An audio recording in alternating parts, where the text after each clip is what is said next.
తెలంగాణ ప్రభుత్వం 6 గ్యారంటీల అమలుకు ప్రణాళికలు సిద్ధం చేస్తుంది. ఇప్పటికే మహిళలకు ఉచిత బస్సు ప్రయాణం, ఆరోగ్యశ్రీ పరిమితిని పెంచారు. తాజాగా మరో 2 గ్యారంటీల అమలుకు రెడీ అయ్యారు.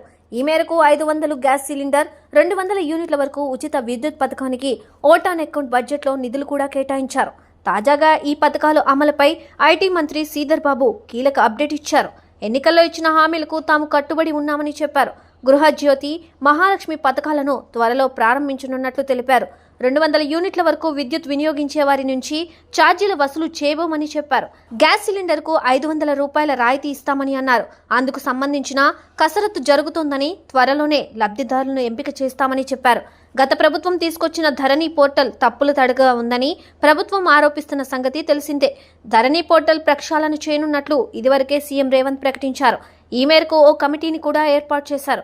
తాజాగా ధరణి స్థానంలో కొత్త వెబ్ పోర్టల్ను త్వరలోనే అందుబాటులోకి తీసుకువస్తామని మంత్రి శ్రీధర్ బాబు వెల్లడించారు. తప్పుడు పత్రాలతో ప్రభుత్వ భూములను కాజేసిన వారిపై కఠిన చర్యలు తీసుకుంటామని అన్నారు.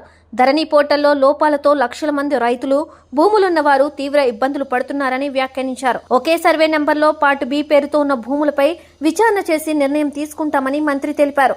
రంగారెడ్డి జిల్లాలోనే ధరణి సంబంధిత సమస్యలు వేల సంఖ్యలో వస్తున్నాయని అన్నారు. కోట్ల విలువైన ప్రభుత్వ భూములు ఆక్రమణలకు గురవుతున్నాయని వ్యాఖ్యానించారు.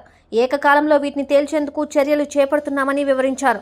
ప్రభుత్వ భూములను సొంతం చేసుకున్న వారితో పాటు వారికి హక్కులు కల్పించిన అధికారులు, సిబ్బందిపై కఠిన చర్యలు తీసుకోనున్నట్లు తెలిపారు మంత్రి.